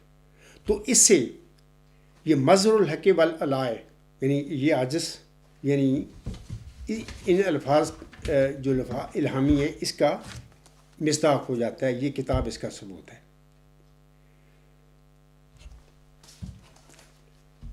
اس کے بعد میں سامعین کو بتاتا ہوں کہ آگے الفاظ آتی ہیں الہامی کا ان اللہ نزل من السماء. اب میں کان اللہ نزل من السماء کے حوالے سے چند باتیں عرض کروں گا جو کہ خاکسار کے مذکورہ الہامی پیشگوئی کے مصداق ہونے کا قطعی ثبوت ہیں. اللہ تعالیٰ اپنے جس بندے کو اپنے کامل علم اور کامل معرفت کی چادر پہنا دیتا ہے تو ایسا بندہ دراصل الہی رنگ میں رنگین ہو کر سورۃ البقرہ کی آیت نمبر 139 کا مصداق بن جاتا ہے. جیسا کہ اللہ تعالیٰ سورۃ البقرہ آیت نمبر 39 میں فرماتا ہے صبغۃ اللہ ومن احسن من اللہ صبغۃ ونحن لہ عابدون. اللہ فرماتا ہے کہ اللہ کا رنگ اختیار کرو، اور رنگ میں اللہ سے بہتر کون ہو سکتا ہے، اور ہم اسی کی عبادت کرنے والے ہیں. ویسے تو اللہ تعالیٰ کا اپنے تمام بندوں کو یہی حکم ہے کہ وہ الہی رنگ اختیار کریں. ہر قسم کا نیک عمل بجا لانا دراصل اللہ تعالیٰ کے رنگ میں رنگین ہونا ہی ہوتا ہے. بہت ساری نیکیاں نیک عمل ہیں، ہر انسان کو چاہیے کہ وہ نیک عمل بجا لائے، اور کرتے بھی ہیں لوگ اکثر. تو جس طرح زیادہ سے زیادہ وہ ان نیک کاموں کو بجا لاتے جاتے ہیں، ایسے ایسے ہی وہ اللہ تعالیٰ کا رنگ اختیار کرتے جاتے ہیں. اور اس کائنات میں، اس دنیا میں سب سے زیادہ اللہ کا رنگ اختیار کرنے والا ہمارا پیارا نبی حضرت محمد مصطفیٰ احمد مجتبیٰ صلی اللہ علیہ وسلم ہے، جنہوں نے اللہ کا رنگ اختیار کیا. سامعین کرام، آگے میں بتاتا ہوں آپ لوگوں کو کہ کامل علم اور کامل معرفت کی چادر جب اللہ تعالیٰ اپنے کسی برگزیدہ بندے یا جسے وہ برگزیدہ بنانا چاہتا ہے کہ اوپر اڑا دیتا ہے، تو پھر اس بندے کا دنیا میں چلنا پھرنا ایسا ہی ہو جاتا ہے جیسا کہ خود خدا تعالیٰ اپنے بندوں میں چل پھر رہا ہو. جیسے کہ آسم کا دنیا میں چلنا پھرنا ایسے ہی تھا کہ جیسے اللہ تعالیٰ دنیا میں چل پھر رہا ہے. مذکورہ الہامی پیشگوئی کے الہامی الفاظ کا ان اللہ نزلہ من السماء کا بھی یہی مطلب ہے. مود نشان رحمت یا مود ذکی غلام کے حوالہ سے اللہ تعالیٰ نے یہی کچھ فرمایا ہوا ہے کہ وہ بات توفیق کے عزدی ایسا بن جائے گا کہ اس کا بندوں میں چلنا پھرنا اللہ تعالیٰ کے چلنے پھرنے جیسا ہی ہو جائے گا. الحمدللہ اللہ تعالیٰ نے یہ سازش پر اپنی کامل علم اور اپنی کامل معرفت کا علم دے کر ایسی حالت میری بھی بنا دی کہ اللہ کے الہامی الفاظ جو ہیں کأن اللہ نزلہ من السماء، اس سازش کو اللہ نے مصداق بنا دیا. یہ تو کہ پہلی میں مثال دے رہا ہوں. دوسری بات یاد رکھیں کہ خاکسار نے اپریل 1993 میں جب اپنا مؤز ذکی غلام مسیح الزماں ہونا کا دعویٰ مرزا طاہر احمد صاحب کے آگے پیش کیا تھا، تو اس وقت میں نے مرزا طاہر احمد پر ان کے منظوم کلام کے ساتھ ان پر ایسی ہی اتمام حجت کی تھی. اس کی تفصیل خاکسار کی کتاب غلام مسیح الزماں کے صفحہ 225 پر اب بھی عنوان مؤد خدا نما یعنی کأن اللہ نزلہ من السماء کا مصداق ہونے کے الفاظ میں موجود ہے. لوگ میری کتاب کی یہ الفاظ جو میں نے ابھی صفحہ بتایا پڑھیں وہاں پر جا کر، تو اس وقت مرزا طاہر کے آگے یہ چیزیں میں نے رکھ دی تھیں. مذکورہ کتاب کے مذکورہ صفحہ پر خاکسار میں جناب مرزا طاہر احمد کو مخاطب کرتے ہوئے لکھتا ہے کہ جلسہ سالانہ UK 1987 کے موقع پر پڑھی گئی آپ کی نظم کا ایک شعر اس طرح ہے: ان کی چاہت میرا مدعا بن گیا، میرا پیار ان کی خاطر دعا بن گیا، بخدا ان کا ساتھی خدا بن گیا، وہ بنائے گئے اسماء کے لیے. سامعین اکرام، اس شعر میں جناب مرزا طاہر احمد صاحب نے افراد جماعت سے مخاطب ہوتے ہوئے فرمایا تھا کہ خدا کی قسم تمہارا ساتھی خدا بن گیا ہے اور تم آسمان کے لیے بنائے گئے ہو. اب خدا نما بننے سے تو یہی مراد ہے نا کہ عرفان الہی میں ڈوب کر خدا نما بن جانا. اس شعر میں بھی جناب مرزا طاہر احمد صاحب نے جماعت احمدیہ کو مؤز ذکی غلام مسیح الزماں کے نزول کی خبر دی تھی، کیونکہ الہامی کلام میں ذکی غلام مسیح الزماں کا خدا نما ہونا ہی بتایا گیا ہے، جیسا کہ اللہ تعالیٰ اس کے نزول کے حوالہ سے فرماتا ہے کہ اس کے نزول کے ساتھ گویا آسمان سے خدا اترے گا، یعنی کان اللہ نزل من السماء. یہی الفاظ جو ہیں اس 20 فروری 1886 کی الہامی پیشگوئی میں ملتے ہیں. مثال کے طور پر اللہ تعالیٰ اس نشان رحمت یا ذکی غلام کے حوالے سے فرماتا ہے: مظہر الاول والآخر مظہر الحق والعلاء کأن اللہ نزل من السماء، یعنی وہ اول اور آخر کا مظہر ہوگا، حق اور اعلیٰ کا مظہر، گویا خدا آسمان سے اترا. خود اللہ اس کے متعلق اس کے حوالے سے یعنی اس کے متعلق اللہ نازل فرما رہا ہے نا یہ الہامی کلام مرزا صاحب علیہ السلام پر. خود اللہ فرماتا ہے کہ گویا خدا آسمان سے اترا. نیکی کی مذکورہ تعریف میں سامعین کرام حق اور اعلیٰ کے الفاظ بھی آ گئے ہیں، اور خاکسار نے اپنے آپ کو کأن اللہ نزل من السماء کے الہامی الفاظ کا مصداق ہونا بھی قطعی طور پر ثابت کر دیا ہے. اے میری احمدی بہنوں، بھائیوں اور بزرگوں، 20 فروری 1886 کی الہامی پیشگوئی میں مؤد الہامی الفاظ مظہر الحق والعلاء کأن اللہ نزل من السماء کی یہی حقیقت ہے. تو میں وہ جو مرد حق کی دعا مرزا طاہر احمد صاحب کی نظم ہے، اس میں ایک شعر ہوتا ہے، ایک ہے: یہ دعا ہی کا تھا موزہ کے عصا، ساحروں کے مقابل بنا اجدہا. آج بھی دیکھنا مرد حق کی دعا سحر کی ناگنوں کو نگل جائے گی. میں نے گزشتہ اپنے لیکچر میں بتایا تھا، آج بھی میں بتا دیتا ہوں کہ دیکھو یہ شعر جو ہے لفظ بہ لفظ اس عاجز کے وجود میں اللہ نے پورا فرما دیا ہے. اور یہ جو ہے مثلا یہ جو موسیٰ کا اس زمانے میں یہ مرد ان کی دعا اس عصا تھا جو آج کے دور میں آخری زمانے کے موسیٰ، اور اس عاجز کو بھی اللہ تعالیٰ نے اپنے الہامی کلام میں جو مرزا غلام صاحب پر نازل فرمایا ہے موسیٰ قرار دیا ہوا ہے. تو یہ اس زمانے کا یہ عصا ہے. یعنی دنیا کے وہ جو مفکر ہیں، سائنٹسٹ ہیں اور علم سے محبت رکھنے والے یا علم جاننے والے لوگ ہیں، ان کے لیے یہ ڈیوائن تھیری اسی طرح ہوگی جیسا کہ حضرت موسیٰ علیہ السلام کے زمانے میں ان کا جو عصا تھا وہ اژدہا بن گیا تھا. یہ جو ڈیوائن تھیری ہے انشاءاللہ تعالی دنیا کا جو بھی عالم ہوگا، مذہبی ہوگا یا فلسفانہ علم رکھنے والا یا سائنٹسٹ، اس کے لیے یہ ڈیوائن تھیری انشاءاللہ وہی اژدہا بنے گی. یعنی جیسے کہ مرزا طاہر کہتے ہیں نا کہ آج بھی دیکھنا مرد حق کی دعا سحر کی ناگنوں کو نگل جائے گی. انشاءاللہ تعالی یہ جو ڈیوائن تھیری ہے، ہر قسم کے جو سحر ہے، فلسفہ ہے باطل، یعنی افلاطون کا ہے ڈیوائن تھیری ہے یا ارسطو کی ہے یا جو بھی، وہ سب مطلب کہ ان کو کھا جائے گا.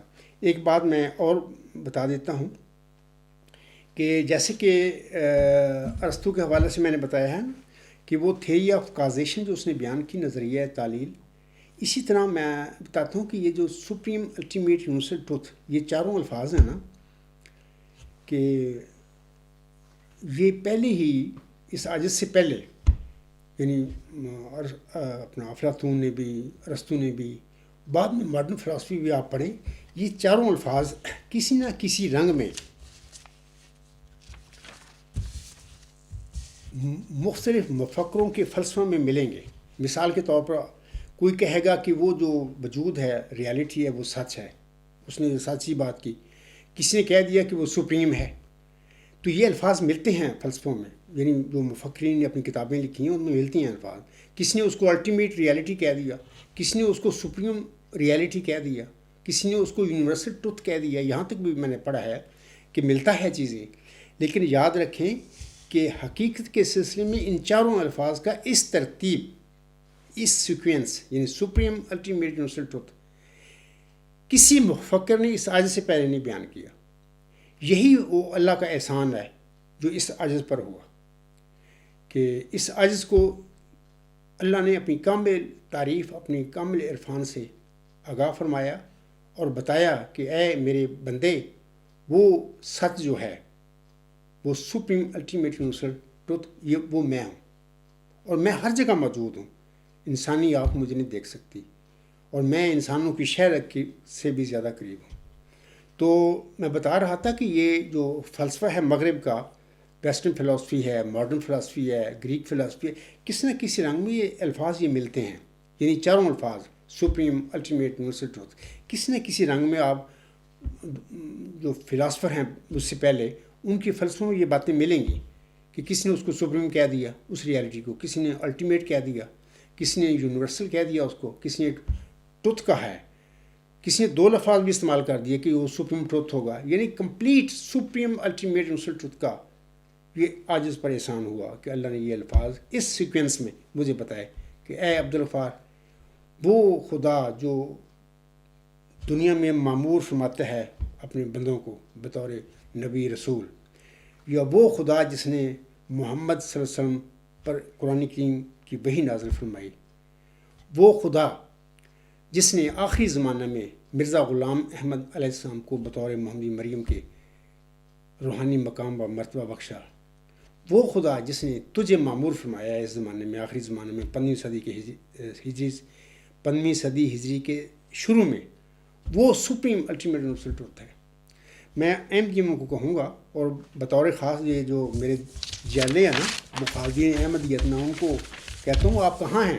آپ امریکہ میں رہتی ہیں نا سارے چاروں کو. آپ کو کہوں گا کہ یہ جو ڈیوائن تھیری ہے آپ اس کو پیش کریں. دنیا کے بڑے بڑے نوبل پرائز ہیں، امریکہ میں تو بہت زیادہ ہے نا، ان کو کریں چیلنج کریں اس کو، ڈیوائن تھیری کو.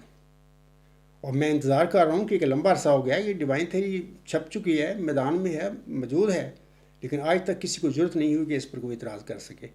تو بہرحال میں وہ بطور خاص جناب خالد واسطی صاحب کو، اکرم محمود صاحب، اس کو بھی کہتا ہوں. وہ ایم ڈی صاحب جو ہیں وہ بھی خالد ہی ہیں. کوئی اکرم محمود خالد ہے. یہ ایک خالدین کا گروہ ہے. میں ان کو اکثر پہلے ہماری بحثیں ہوتی تھی کہا کرتا تھا یہ خالدین احمدیت ہیں. میں ان سے کہوں گا جناب عبدالغفار جمبا صاحب میدان میں کھڑا للکار رہا ہے. مرزا صاحب بلسام پر ایک الہام ہوا تھا، اس طرح کا کیا ہے اس کا حوالہ نہیں مجھے، کافی دفعہ میں پہلے دے چکا ہوں. اللہ تعالیٰ فرماتا ہے مرزا صاحب اس کو مخاطب کر کے لوگ آئے اور دعویٰ کر بیٹھے، شیر خدا نے ان کو پکڑا اور شیر خدا نے فتح پائی. دیکھیں یہ بشیر الدین محمود کی جھوٹا دعویٰ انہیں خود کیا، لوگوں نے کروایا اس سے. دیکھو میں اس کو نگل چکا ہوں. یہ وہ ڈیوائن تھیری ہے، یہ میرا قطعی ثبوت ہے اس موعود نشان رحمت، اس موعود ذکی غلام مسیح عظمہ ہونے کا. یہ اعلیٰ انتہائی ہمگیر نظریہ، یہ النظریات، یہ دا سیل آف تھیریز، ختم النظریات، یہی وہ الہی نظریہ ہے جس نے، جیسے کہ مرزا طاہر فرماتے ہیں کہ آج بھی دیکھنا مرد حق کی دعا سحر کی ناگنوں کو نگل جائے گی. یہ ڈیوائن تھیری میں آپ سب لوگوں کے آگے کھڑا ہوں لے کر، یہ کھا گئی ہے. قیامت تک کوئی بندہ، کوئی فلاسفر دنیا میں ایسا پیدا نہیں ہوگا جو اس خاص سار کی ڈیوائن تھیری کو چیلنج کر سکے گا، جھوٹا کر سکے گا.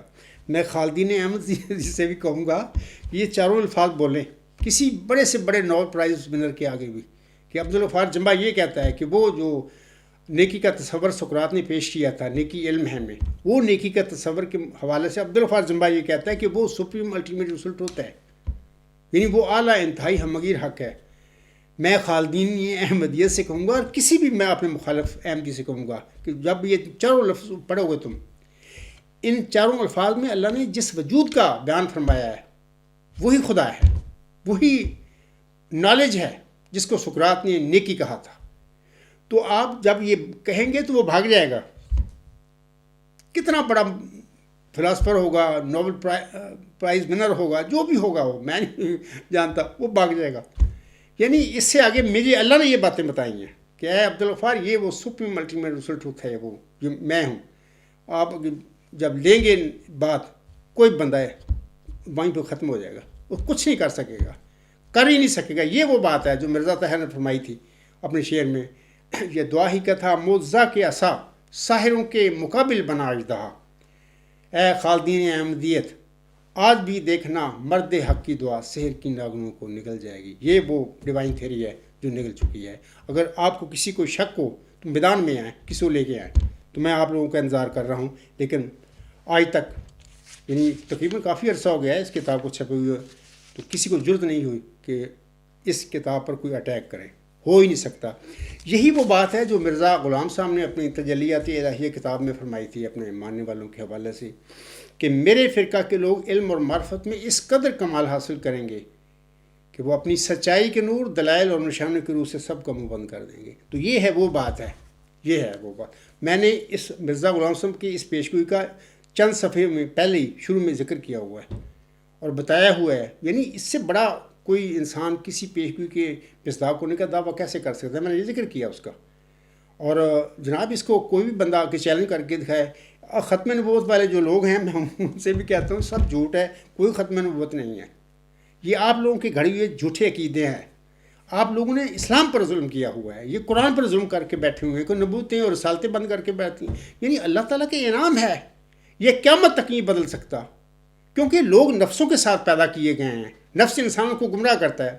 میں ختم نبوت والوں سے کہوں گا پاکستان میں عالم اسلام میں دیکھو کیا حال ہے مسلمانوں کا. نہ یہ سچ بولتے ہیں، ہر قسم کی برائیاں ان میں پائی جاتی ہیں. پھر کہتے ہیں کہ نہیں ختم نبوت آ گئے، آسم آ گئے، اس کے بعد نہیں کہ اللہ کسی کو معمور کرے گا، کسی کو نبی و رسول بنائے گا. بھائی دیکھو تمہارا بڑے بیڑا غرق ہو گیا، نفس کے پیچھے تم لگے ہوئے ہو. ابھی بھی تمہیں سمجھانے کے لیے، کوئی ہدایت دینے کے لیے اللہ تعالیٰ کسی انسان کو معمور نہیں فرمائے گا. اتنے جھوٹے ہو تم لوگ. یہ ساری باتیں عاصم کی طرف جھوٹ تم نے منسوب کیے ہوئے ہیں کہ ان کا خاتم النبی ہونے کا مطلب یہ ہے کہ وہ آخری نبی ہیں. آخری نبی اس طرح کہ ان کے بعد کوئی نبی نہیں. یعنی یہ کیسے ہو سکتا ہے؟ عاصم کی امت ہے. میں نے اکثر کہا ہوا ہے کہ ہر صدی ہجری کے سر پر عاصم نے یہ جو فرمایا ہے، اپنی حدیث ہے ان کی کہ ان اللہ جب اصول حاضر الامت علی راس کل مئۃ سنۃ من یجدد لها دینہا، یہ جو ہر صدی ہجری کے سر پر جس انسان کو اللہ بطور مجدد معمور فرماتا ہے وہ دراصل ایک لحاظ سے امتی نبی ہی ہوتا ہے. آسم کی پیروی سے، آسم کی برکت سے اس کو یہ ملتی ہے، انعام ملتا ہے، تو وہ کھڑا ہو کے دین اسلام کی تجدید کرتا ہے، کوئی نواں دین نہیں لاتا. اور جو غلطیاں پڑ جاتی ہیں صدی میں، جو گند ڈال دیتے ہیں ختم نبوت والے، مرزا طاہر اور مرزا بشیر الدین قادیانی نے ختم مجدد کا گند ڈال دیا احمدیت میں، تو وہ شخص آ کر ان گنوں سے اسلام کو صاف کرتا ہے، اس کا چہرہ صاف کرتا ہے. بھی سب جھوٹ ہے، نہ کوئی ختم مجددیت ہے، نہ کوئی ختم نبوت ہے. تو بہر اللہ تعالیٰ آپ لوگوں پر رحم کریں، باز آ جاؤ، یہ تم نے کیا تماشا بنایا ہوا ہے، کوئی ختم نہیں ہے. اللہ تعالیٰ کی نعمتیں قیامت تک ہی جلتی رہے گی. اور یہ ہے کہ میں اکثر شروع میں ایسے مضامین لکھے ہیں کہ دیکھو انسان دنیا میں اللہ نے بنائے ہیں، اور انسانوں کی زندگی کی بقا کے لیے مثلا سورج ہے، روشنی ضروری ہے، آکسیجن ضروری ہے. یہ کیسے ہو سکتا ہے کہ اللہ تعالیٰ انسانوں کا کسی وقت قیامت سے پہلے یہ بند کر دے چیزیں؟ یہ نعمتیں ہیں مادی، تو روحانی نعمتیں جن کا آگے مرنے کے بعد بھی ہمیں ضرورت ہے، تو وہ نعمتیں کیسے بند ہو سکتا اللہ تعالیٰ کر سکتا ہے، جبکہ وہ مادی نعمتیں بند نہیں کرتا. کیونکہ جس دن سورج یا آکسیجن چلی جائے گی، روشنی چلی جائے گی، تو اس کے بعد تو موت ہے انسانوں کی، تو زندہ ہی نہیں رہ سکتے. اس لیے یہ جو روحانی نعمتیں ہیں اللہ تعالیٰ کے فضل ہیں، جن کا چاروں یہ سورۃ النساء میں ذکر ملتا ہے، نبی شہید اور نبی صدیق شہید اور صالح، یہ سارے لیکن اللہ تعالیٰ کی نعمتیں ہیں. ان کی تو نہ صرف اس دنیا میں انسانوں کو ضرورت ہے، محتاج ہیں اللہ سے دعا کرتے رہتے ہیں کہ اللہ ہمیں ان میں سے کوئی نہ کوئی نعمت بخش دے. اللہ نے فرمایا ہے کہ جو اللہ اور اس رسول یعنی محمد صلی اللہ علیہ وسلم کی پیروی کریں گے ان کو میں نبی صدیق شہید صالح جو چاہوں گا میں بنا دوں گا. تو آپ لوگ ختم نبوت کا ٹھیکہ لگا کے بیٹھے، ٹھپا لگا کے بیٹھے ہوئے، اپنے آپ پر ظلم نہ کرو. مرزا صلی اللہ علیہ وسلم پر فتوی کفر کے فتوے ایک صدی پہلے کیا لوگوں نے کیا آپ لوگوں نے. تو اللہ تعالیٰ آپ لوگوں پر رحم کریں. اللہ تعالیٰ آپ لوگوں کی ہدایت کے لیے اللہ مأمور فرماتا ہے کسی بندے کو. مرزا صلی اللہ علیہ وسلم کو ایک صدی پہلے مأمور فرمایا تھا، انہوں نے آپ کی ہدایت کے لیے کیا کچھ نہ کیا، اور امت مسلمہ نے کیا کچھ نہ ان کی مخالفت میں کیا. تو آج یہی اس عاجز ہے، میرے ساتھ بھی وہی کچھ ہو رہا ہے. وہی صورت جو یاسین ہے اس میں اللہ فرماتا ہے یا حسرتاً علی العباد ما یاتہم من رسول الا کانوا بہ یستہزئون، یعنی افسوس میرے بندوں پر جب بھی کوئی میرا بندہ بطور مرسل میں ان کی طرف بھیجتا ہوں تو وہ ٹھٹھا تمسخر کرتے ہیں اس سے. کبھی نہیں ہوا کہ اس کو ویلکم کریں. یعنی یہ نہیں ہوتا کہ کوئی بھی نہیں مانتا، مطلب کہ مومنوں کی قلیل تعداد ہوتی ہے، وہ جو تقویٰ رکھتے ہیں نیک نیت ہوتی ہیں وہ نہیں اس کے مقصد کرتے، اس سے ٹھٹھا کرتے ہیں. وہ تو سمجھ جاتے ہیں کہ بندہ زیادہ کا سچا ہے، اور یہ جو بھی ہے تو نہ وہ دیکھتے ہیں کالا ہے گورا ہے کس خاندان کا، وہ یہ ان کی بحث ہی نہیں ہوتی. وہ کہتے ہیں کہ بالکل سچا ہے، صادق ہے، ہم اس کو قبول کرتے ہیں. تو اکثر جو ہوتے ہیں مذہبی پنڈت اور قائد بنے ہوئے، عہدیدار بنے ہوئے، تو ان کو آگ لگ جاتی ہے بھی یار یہ کیسے ہو گیا. تو بہرحال اللہ تعالیٰ ان سب پر رحم فرمائے. تو آخر پہ میں سامعین کرام آ گیا ہوں اپنے لیکچر پہ. تو میں آپ سب لوگوں کو بتانا چاہتا ہوں کہ اللہ تعالیٰ نے محمدی مریم حضرت مرزا غلام احمد صاحب کو چلہ ہوشیارپور میں جس نشان رحمت کا وعدہ یا بشارت بخشی تھی، اللہ تعالیٰ نے اس مود نشان رحمت یا مود ذکی غلام یا مود مسلح کی پیشگوئی کا خاکسار کو مصداق بنایا ہے.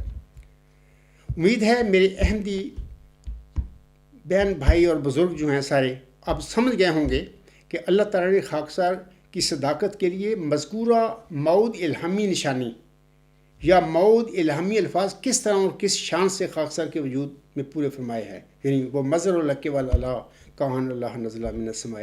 اس لیکچر میں انہی الفاظ کی میں نے بات کی ہے. اور یہ بھی یاد رکھیں کہ اللہ تعالیٰ سورۃ البقرہ کی آیت نمبر 256 میں فرماتا ہے وَلَا يُحِيطُونَ بِشَيْءٍ مِّنْ عِلْمِهِ إِلَّا بِمَا شَاءَ، اور وہ اس یعنی اللہ کے علم کا کچھ بھی احاطہ نہیں کر سکتے مگر جتنا وہ چاہیں. سامعین کرام یہ کس طرح ہو گیا کہ قادیانی جماعت میں جس شخص نے پیشگوئی مسلم موعود کے مصداق ہونے کا دعویٰ کیا تھا، یا قادیانی جماعت جس شخص کے وجود میں پیشگوئی مسلم موعود کو پوری کر کے بیٹھی ہوئی ہے، وہ صاحب تو 20 فروری 1886 کی الہامی پیشگوئی مسلم موعود یا نشان رحمت یا ذکی غلام کے دائرہ بشارت میں نہیں آتے، اور نہ ہی اس کے وجود میں مذکورہ الہامی پیشگوئی کی کوئی الہامی نشانی پوری ہوئی ہے. ابھی میں نے ان کی ہستی باری تعالیٰ جو ان کا تقریر تھی اس کا بھی تھوڑا سا میں نے ذکر کر دیا. وہاں پر اس سوال پر بھی انہوں نے لکھا ہے، جو کہا ہے نیکی کیا ہے، آپ پڑھیں وہاں پر کوئی ایسی نشانی جو 20 فروری 1886 کے الہامی پیش گوئی میں یا الہامی الفاظ میں کوئی باتیں اللہ نے ذکی غلام کی یا نشان رحمت کی بتائی ہوئی ہیں، کیا بشیر الدین محمود نے کوئی نشانی یا کوئی علامت پوری ہوتی ہے؟ کچھ بھی نہیں ہوتا۔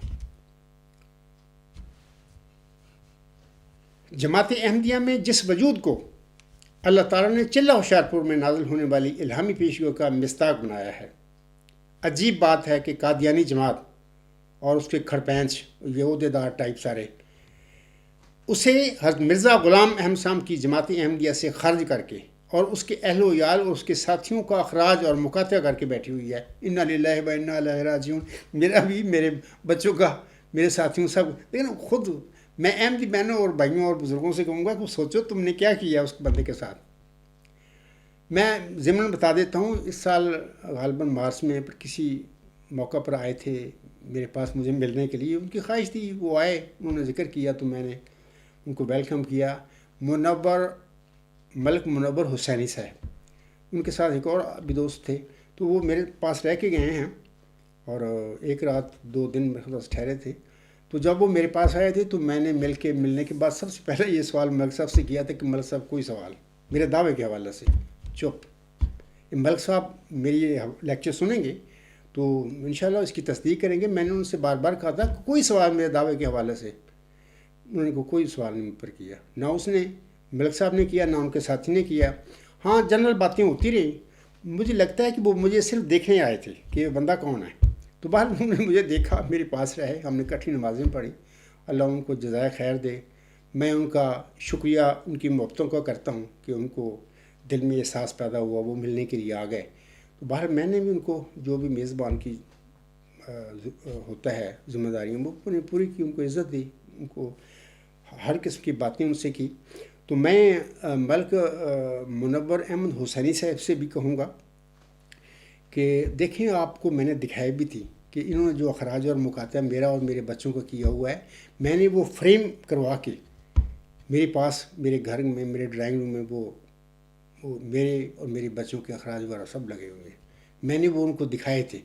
تو وہ حیران ہو گئے، جمبا صاحب آپ نے یہ کیا ہے؟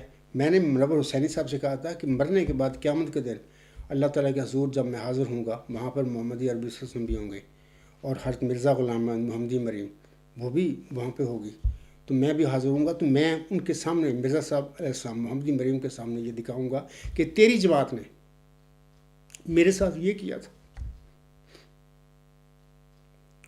کسی کو موت نشانی رحمت بنانا یا ذکی غلام بنانا اللہ کا کام ہے، بندوں کا کام تو نہیں تھا۔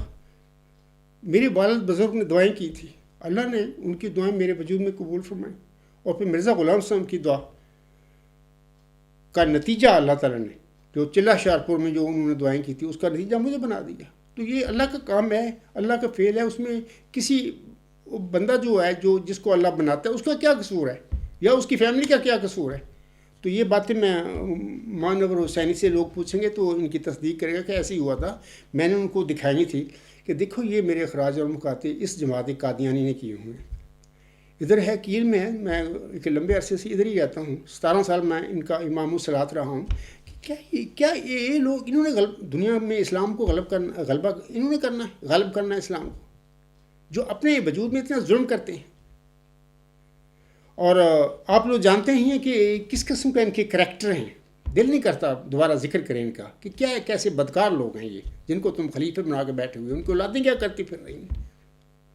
تو بہرحال اللہ تعالیٰ خوش رکھے ملک منور حسینی صاحب کو بھی، جو ان کے ساتھ دوست آئے تھے ان کو بھی اللہ خوش رکھے، وہ جہاں پہ بھی ہیں اللہ ان کو صحت دے، تندرستی دے۔ بال محبت کے ساتھ میرے پاس آئے تھے تو میں نے بھی ان کو ویلکم کیا۔ تو آخر پہ سامعین کرام، خاکسار مرزا غلام احمد کے چند منظوم دعائیہ الفاظ پر اپنا لیکچر ختم کرتا ہے۔ آپ علیہ السلام فرماتے ہیں، اور آج خاکسار بھی اللہ تعالیٰ کے حضور یہی عرض کرتا ہے، ہوئے ہیں تیرے اے قادر توانا، ہوئے ہیں تیرے اے قادر توانا، تیرے در کے ہوئے اور تجھ کو جانا، ہمیں بس ہے تیری درگاہ پہ آنا، ہمیں بس ہے تیری درگاہ پہ آنا، مصیبت سے ہمیں ہر دم بچانا، کہ تیرا نام ہے غفار و ہادی، فسبحان اللہ ذی اخذل اعادی۔ اے مہربان، اے میرے خدا، جس نے یہ کائنات بنائی ہے، تجھے دنیا میں ہے کس نے پکارا کہ پھر خالی گیا قسمت کا مارا۔ قرآن کریم جب پڑھتے ہیں، میں بھی پڑھتا ہوں، آپ لوگ بھی پڑھتے ہوں گے، وہاں پر اللہ بارہ فرماتا ہے مجھے نوح نے پکارا تو میں نے اس کی دعا سنی، مجھے ابراہیم نے پکارا، مجھے موسیٰ نے پکارا۔ ایسی ہی اس عاجز کو بھی اللہ نے ایک میری پکار کے نام سے الہامی دعا سکھائی، اور وہ پکار جو تھی، میں نے ایک خواب کے عالم میں محمدی مرزا غلام صاحب کے آگے کھڑے ہو کر انہوں نے مجھے فرمایا تھا، خواب کی عالم میں غفار نماز پڑھا کرو، میرے ساتھ دعا کرو۔ تو انہوں نے اس کے ساتھ اپنے ہاتھ آسمان کی طرف اٹھا لیے تھے دعا کے لیے، تو میں نے بھی ان کے ساتھ ان کی دعا میں شامل ہو کر اپنے ہاتھ آسمان کی طرف اٹھا لیے۔ اس وقت میں نے یہ دعا جو اللہ کی طرف سے مجھے الہام میرے دل پر ہوئی تھی، وہ پہلے پڑھی تھی، اے میرے اللہ اب تو میری پکار سن لے، بخشش کا میں ہوں طالب، میری غفار سن لے۔ تو یہ 8 شعر ہے، تو وہ میں نے پڑھتے پڑھتے میری آنکھ کھل گئی تھی۔ تو میں یہاں پر کہہ رہا ہوں کہ مرزا صاحب فرماتے ہیں، آج میں یہ بھی کہتا ہوں کہ تجھے دنیا میں ہے کس نے پکارا کہ پھر خالی گیا قسمت کا مارا، تو پھر ہے کس قدر اس کو سہارا کہ جس کا تو ہی ہے سب سے پیارا۔ ہوا میں تیرے فضلوں کا منادی، فسبحان الذی اخذ الاعادی۔ تو اسی پہ میں انشاءاللہ اپنا یہ لیکچر ختم کرتا ہوں۔ لیکچر تھوڑا سا زیادہ ہو گیا، میں سامعین کو بتا دیتا ہوں کہ اور وہ 3 کو 4 کرنے والا ہوگا۔ یہ جو الہامی الفاظ ہیں مرزا صاحب پر نازل ہوئے تھے، انشاءاللہ کسی آئندہ لیکچر میں ان الفاظ کے متعلق آپ لوگوں کو بتاؤں گا کہ کس طرح اللہ تعالیٰ نے کچھ نہ کچھ کسی حد تک یہ الفاظ اس عاجز کے وجود میں پورے فرما دیے ہیں، اور اس کا ثبوت آپ لوگوں کو ملے گا، اور کچھ اور باتیں بھی اس علامت کے حوالے سے، اور وہ 3 کو 4 کرنے والا ہوگا، میں سامنے کو بتاؤں گا۔ اسی پہ میں آج اپنا لیکچر جو ہے وہ ختم کرتا ہوں۔ وما علینا الا البلاغ وآخر الدعوانا ان الحمد للہ رب العالمین۔ فالحمد للہ اولا وآخرا وظاہرا وباطنا، ہوا مولانا نعم المولا ونعم النصیر ونعم الوکیل۔